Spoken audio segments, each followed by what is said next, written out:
Assalamu alaikum wa rahmatullahi wa barakatuh, les frères, les sœurs, je vais vous raconter une histoire vraie, que j'ai moi-même vécue.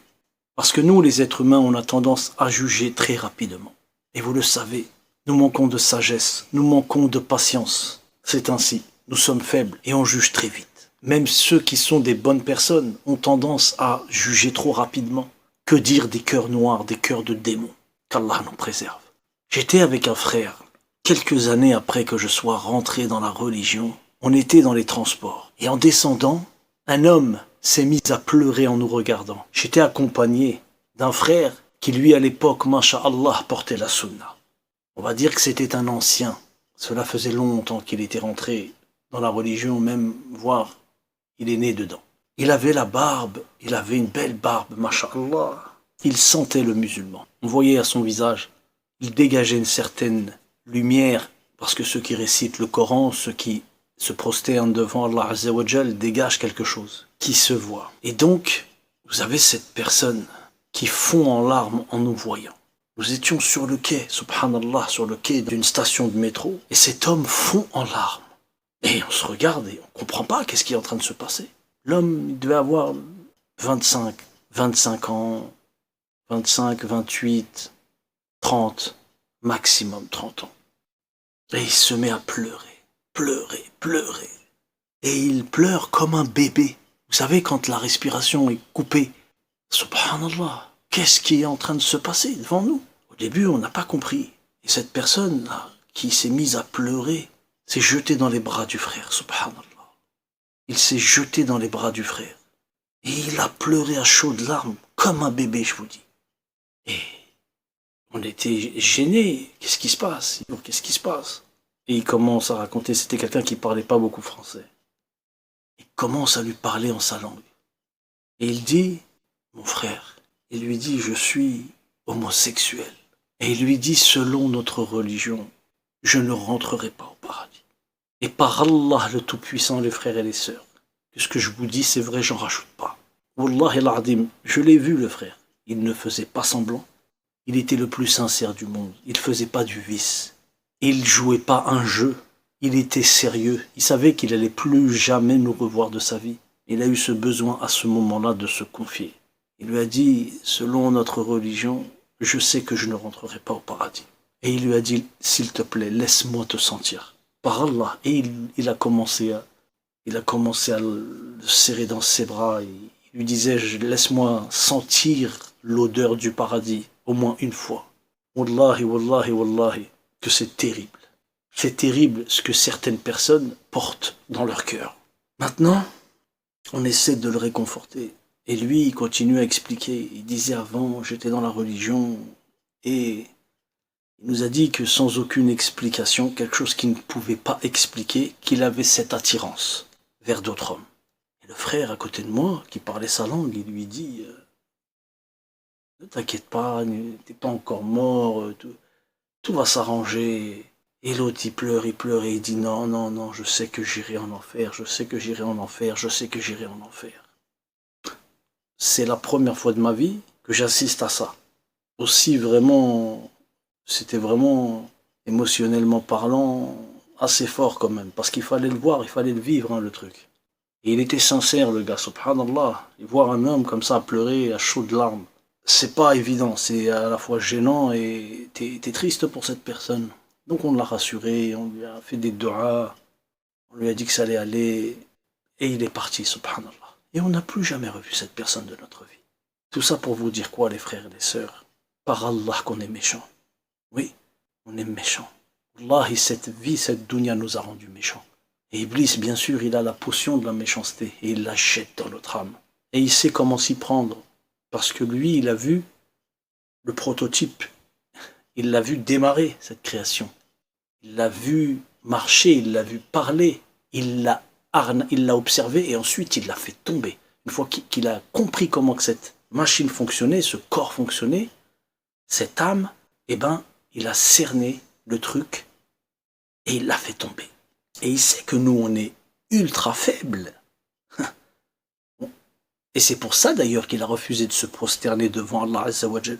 Il s'est dit comment? La boue de la terre, ce machin-là, moi, Iblis, créé d'une flamme, d'un feu sans fumée. Moi, ma force, ma vitesse, mon élan. J'habite le paradis avec les anges. Moi, a'oudhu billah, wal'a'yadhu billah, qu'Allah nous préserve de cet orgueil, qu'Allah nous préserve de cette désobéissance. Et donc on est méchant.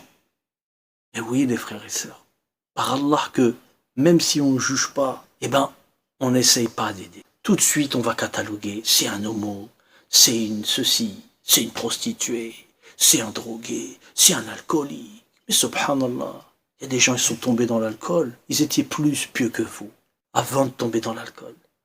Et après, quand ils sont revenus sur le droit chemin, ils sont redevenus plus pieux que vous. Subhanallah, ça existe, ça arrive. Lisez, vous allez voir le compagnon quand il a écrit une lettre à un homme qui avait quitté l'islam et qui était tombé dans l'alcool. Il a lu la lettre et subhanallah, il est revenu encore plus fort. Faut pas qu'on juge. Et il faut toujours qu'on essaye d'aider. Je vais vous raconter une autre histoire, Inch'Allah. C'est un frère. Et à l'époque, ce frère, dans sa jeunesse, il faisait des bêtises. Donc il allait dans une cité voir un ami à lui, qui était un petit peu le caïd du quartier, qui faisait le business. Et c'est à lui qu'il fallait s'adresser. C'était des amis et il allait le voir. Il faisait ses affaires avec lui. Et à chaque fois qu'il allait dans cette cité, il voyait une fille qui était du quartier. Et cette fille, c'était une fille volante, mskina.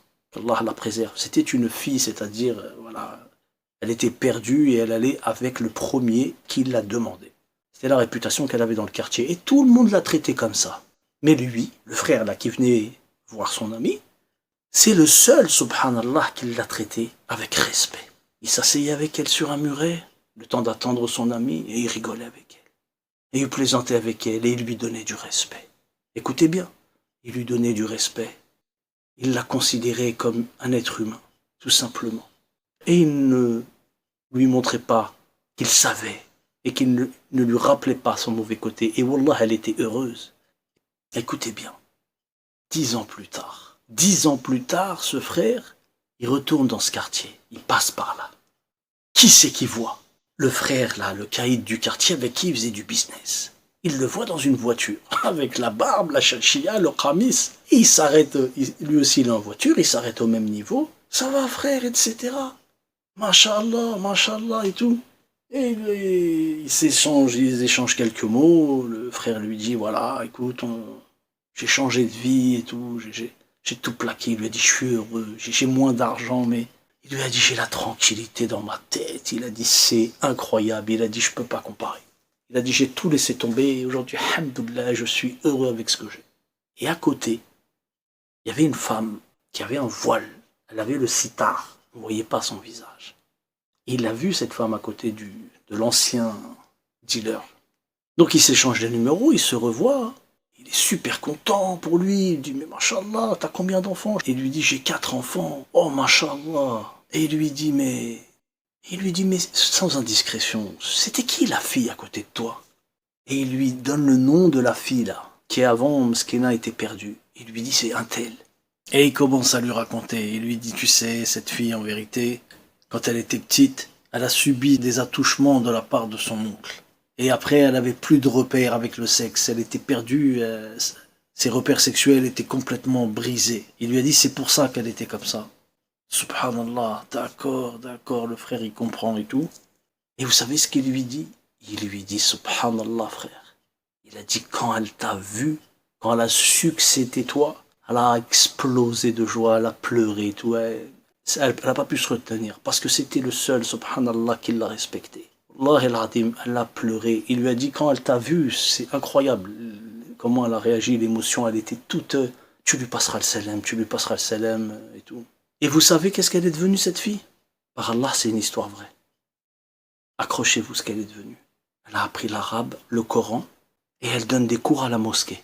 Alors, subhanallah, qu'est-ce que la vie nous apprend? Qu'est-ce qu'on apprend dans cette vie? Et des histoires comme ça, il y en a combien? Combien parmi nous, toi qui m'écoutes, combien parmi nous, on est passé par des épreuves? Combien parmi nous n'ont pas eu la chance, subhanallah, d'avoir une ligne droite? Est-ce que vous pouvez vous imaginer ou vous rendre compte ce que certaines personnes ont subi? Comment vous expliquer, wallahi? Vous savez, certaines histoires qui arrivent à arriver aux oreilles des autres. Mais par Allah, qu'il y a des histoires qui n'arrivent pas aux oreilles des gens. Mais aujourd'hui, Internet nous permet de voir ce qui se passe, ce que les gens vivent. Mais il y en a plein, on ne connaît pas leur situation. Ne juge jamais une personne.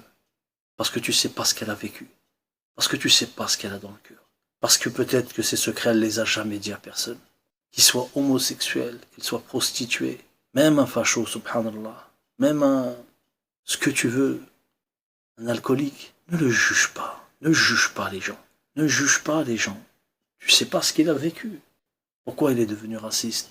Peut-être il s'est passé quelque chose dans sa vie qui a fait qu'il est devenu raciste. Peut-être qu'il s'est rien passé. Mais peut-être aussi qu'il s'est passé quelque chose. Donc, qu'il soit homosexuel, qu'elle soit prostituée, qu'il soit alcoolique, drogué, faut pas juger les gens. Parce que vous savez pas ce qu'ils ont dans le cœur. Vous savez pas ce qu'ils ont dans le cœur. Tu peux trouver un croyant qui a un cœur noir, un cœur de pierre. Il est malade. Il est possédé par le démon. Mais d'apparence, tu crois que c'est une lumière. Peut-être que tu as quelqu'un, parmi ceux que j'ai cités, qui n'ont pas la haine contre les musulmans. Il y a plein d'homosexuels, subhanallah. Vous verriez comment ils sont respectueux par Allah. Certains musulmans, certains croyants en auraient honte. Moi, je vous le dis. Preuve à l'appui. Il y a des homosexuels qui ont un comportement incroyablement exemplaire. Des prostituées qui sont, comment vous dire, tu peux pas rentrer dans la vie des gens, tu sais pas ce qui s'est passé, tu sais pas ce qu'ils ont vécu, subhanallah, des attouchements quand ils étaient petits. Ils ont peut-être grandi en foyer, peut-être ils ont perdu leur mère, peut-être le père, il a tué la mère, qu'Allah nous préserve, dites Amin. Il y a beaucoup d'histoires, qu'Allah nous préserve, dites Amin. Il y a des choses catastrophiques que les gens vivent. Faut pas juger les gens. Je t'ai pas dit d'ouvrir la porte à tout le monde. Et dans le jugement, tu t'abstiens. Regarde le bien, ce que tu peux apporter de bien pour cette personne. Parce que ceux qui détruisent tout, c'est ceux qui jugent, et c'est à cause d'eux que tout va mal et que tout dérape dans les relations. Il est comme ça, elle est comme ça, mais il ne t'a rien fait de mal. Elle ne t'a rien fait de mal après tout. On n'a pas à juger. Et alhamdoulilah, il y en a beaucoup qui ont le bon comportement. Parce qu'ils savent que le bon comportement, il est parfois plus utile que le prêche. Tu peux prêcher une personne pendant 2 heures. Elle va rentrer chez elle, nada. Tu peux lui montrer un bon comportement, une gentillesse. Par Allah, elle pleure toute la nuit. Elle pleure toute la nuit. Et le lendemain, elle va à la mosquée. Essaye de comprendre ta religion, ton livre. Mes frères, la vie, elle est difficile. Par Allah, le Tout-Puissant, qu'il y a des gens qui ont traversé des déserts et des déserts. Et quand ils traversent le désert, par Allah, c'est pas seulement la chaleur, la brûlure du soleil, la soif. Et en plus de ça, il y en a qui marchent en recevant des coups de fouet, des flèches. Je sais que pour vous, certaines personnes vont penser que j'en rajoute, mais qu'est-ce que je peux vous dire? Donc voilà, c'est quelque chose qui me tenait à cœur. Cette histoire, je l'avais jamais racontée, je l'ai racontée. Cet homme, il m'a vraiment touché. Je pourrai jamais l'oublier d'ailleurs. Je pense pas à lui tous les jours, mais parfois ça me revient. Il y a tellement de gens qui souffrent, subhanallah. On peut se voiler la face et essayer toujours de regarder que le bon côté des choses en se voilant la face, mais le problème c'est que quand tu as un cœur, par la grâce d'Allah qui est vivant, tu peux pas t'empêcher de penser à tous ces gens. Il y en a qui n'ont pas de cœur, qui pensent qu'à eux, tant mieux pour eux, tant pis pour eux. Et il faut pas juger, par Allah, il faut pas juger. J'ai jamais croisé de toute mon existence un homosexuel qui avait un mauvais comportement, qui était méchant, agressif ou qui a insulté l'islam. C'est mon vécu. Après, je dis pas que vous, ce sera pareil. Mais j'ai toujours vu des gens respectueux. Et j'ai vu plein d'alcooliques. Tu leur parles gentiment. Tu leur parles de din. Allah, il cache sa canette, il a honte. Il y en a d'autres, c'est vrai. Tu leur parles de religion, ils insultent Dieu, ils insultent tout. Et des gens de chez nous, même, parfois. Il y a de tout. Mais il faut pas juger les gens. Il faut pas juger les gens parce que, wallah, une bonne parole peut changer la donne et peut bouleverser le cœur d'une personne. Vous savez pas ce que les gens y vivent. J'étais à la caisse la dernière fois, dans un magasin. Il y a une jeune fille, 20 ans, 19 ans, elle m'a doublé, elle m'a pris ma place. Et moi, par curiosité, je m'en fous de la place, je m'en fichais de la place. Mais je voulais juste comprendre. Je lui dis, excuse-moi, tu m'as doublé. Parce que je voulais juste comprendre, je voulais juste voir ce qu'elle allait me répondre. Et elle me parle en anglais. Elle me dit, je comprends pas le français, etc. Excusez-moi. Et je lui dis non. Je lui dis, je sais que tu comprends ce que je suis en train de te dire.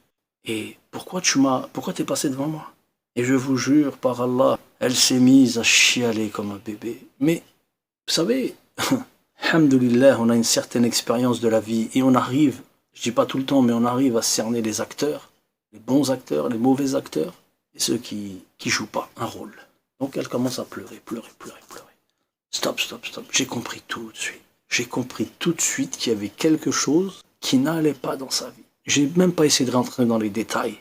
Je lui dis, calme-toi. Je lui dis, passe. Ne t'inquiète pas, tu n'as pas à te justifier. Passe. Wallahi, elle n'arrêtait pas de me dire merci. Parce que des histoires comme ça, il y en a tellement. Par exemple, il y en a qui pensent que les chrétiens, les juifs, n'aiment pas les musulmans. Il y en a qui croient ça. Comme il y a certains chrétiens ou athées qui pensent que les musulmans sont des gens dangereux, sans cœur, avec tout ce qu'ils mangent à travers les médias. Je visite souvent un frère au puce de Clignancourt. Et il était tombé dans une galère. Il avait besoin d'une certaine somme d'argent. Et il me dit, frère, tu te rappelles le problème dont je t'avais parlé? Il me dit, qui m'a sorti de cette galère? Il me dit, tu vois, ici au marché, j'ai été voir tous les gens. Mais quand je leur ai dit la somme, ça leur a fait peur et ils m'ont trouvé des excuses. Je dois de l'argent au fournisseur, j'ai ce problème-là. Je dois emmener mon fils en vacances. Je dois acheter des chaussettes à ma fille. Ils ont tous fait de la patinoire. Qui lui a prêté cette somme d'argent? Un juif avec un cœur très vivant et qui a fait confiance à ce musulman parce qu'il savait que c'était une bonne personne. Et il savait qu'il allait lui rendre. Et c'est un juif qui parle arabe et c'est un juif qui connaît ce frère depuis 20 ans. Ils ont travaillé face à face pendant 20 ans, qui aimait beaucoup cette personne. Il a entendu parler de ce problème-là, il est venu lui-même, il lui a dit, tiens. Il lui a dit, ne me dis rien du tout. Fais tes affaires. Refais-toi. Quand tu auras l'argent, ramène-le-moi. Alors, ça s'appelle comment ça? Je vous en raconte une dernière parce qu'après on peut plus s'arrêter. Je suis jeune, subhanallah. Cette image me marque. Je suis dans le métro parisien. Je suis jeune. Je m'assois. C'est la nuit. Il est un peu tard, il fait déjà nuit. Il y a un type devant moi. Et il commence à pleurer. Il est très âgé par rapport à moi. Il a au moins 40 ans. Et moi, je suis jeune. Il est devant moi et il pleure tout seul. Il pleure. Et il lève les mains et il dit, je sais pas s'il était chrétien ou musulman, j'ai pas trop compris. Mais il suppliait Dieu. En pleurant, je t'en supplie Dieu. Fais que j'arrête cette drogue. Il y a des gens qui sont tombés dans des situations et ils n'arrivent pas à s'en sortir.